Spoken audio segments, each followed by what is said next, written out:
안녕하세요. 굿TV 시청자 여러분. 저는 선생교회 강복열 목사입니다. 새 성전에서 흘러나오는 생수의 강. 새 성전에서 흘러나오는 생명수는 점점 깊어지고 큰 강을 이루면서 강물이 이르는 곳마다 사막이 옥토로 바뀌고 죽음이 생명으로 바뀌는 생명의 역사가 일어났습니다. 이 환상은 하나님께로부터 나오는 생명의 축복이 새 땅에 충만할 것을 의미합니다. 그 성읍은 여호와 삼마라고 불렀습니다. 어느 누구나 하나님과 교제를 나눌 수 있고 신령과 진리로 예배할 수 있음을 하나님과 함께하는 삶 신약시대의 임마누엘 하나님, 궁극적으로 영원 무궁한 새하늘과 새 땅, 즉 천국으로 연결된다고 볼 수 있습니다.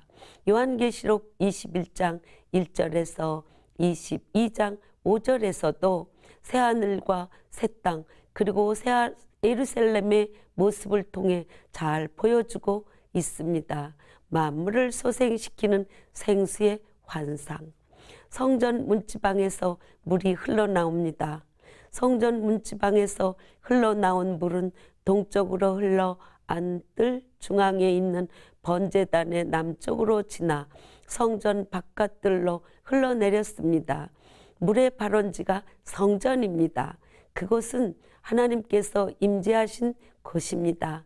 성경에서 물은 하나님으로부터 나오는 풍성한 영적 축복을 상징하는 것으로 그 물이 만물을 소생시킨다는 것은 여호와 구속사역이 우주의 전 영역에 걸쳐 실현될 것임을 의미합니다. 또한 예수 그리스도의 성육신 이후 복음으로 말미암아 성도들의 삶이 생명력을 가지게 될 것을 상징합니다.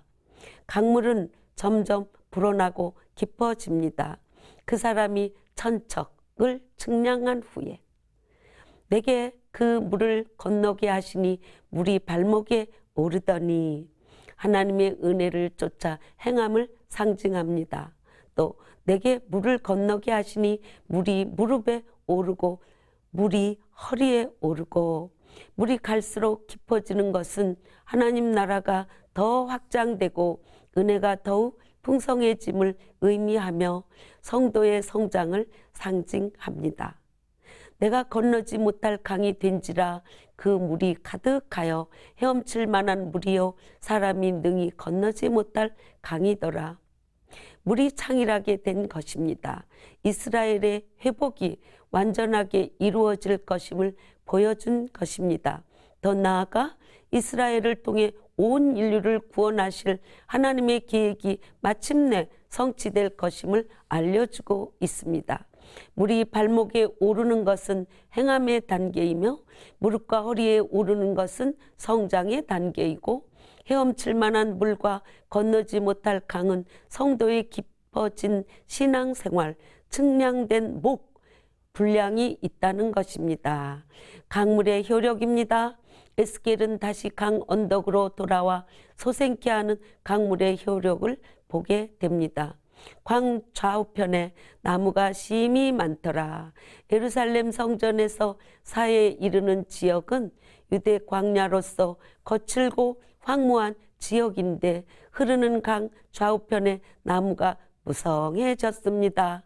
바다의 물이 살아납니다. 성전에서 발원된 물은 큰 강물을 이루어 동방으로 향하여 흘러 아라바로 내려가서 바다에 이를 것입니다. 아라바는 갈릴리 호수에서 사해까지입니다. 일반 바다의 소금 함유량은 4에서 5%이나 사해는 25%로 6배에 달합니다. 즉 생물이 살 수 없는 상태인데 성전에서 흐르는 물로 인해 되살아난다는 것입니다. 이 강물이 흐르는 곳마다 번성합니다. 모든 생물이 살아났고 고기가 심히 많아졌으며 죽었던 바닷물이 소생하고 모든 것이 살아났습니다. 번성, 살아움직임, 풍부함, 치유됨. 강가의 어부가 늘어날 것입니다. 고기가 각기 종류를 따라 큰 바다의 고기같이 심이 많으려니와 짐벌과 갯벌은 되살아나지 못하고 소금딱이 될 것입니다. 이곳은 하나님께로부터 나온 생명수를 공급받지 못했기 때문입니다. 하나님의 복음을 받아들이지 않았기 때문입니다. 광좌우편에는 실과나무들이 풍성할 것입니다. 성전에서 솟아난 물가에 있는 나무들은 나무가 자라고 나뭇잎이 시들지 않고 신선한 실과가 날마다 맺히고 먹음직한 실과가 주렁주렁 열리며 나무 잎사귀는 귀한 얍재가 된다. 메마른 광야를 옥토로 바꾸고 죽은 바다를 생명의 바다로 변화시킨 것은 오직 성서로부터 흘러내려온 물 때문이었습니다. 이는 하나님의 임재가 있을 때 생명의 역사가 일어난다는 것을 가르쳐 주는 것입니다.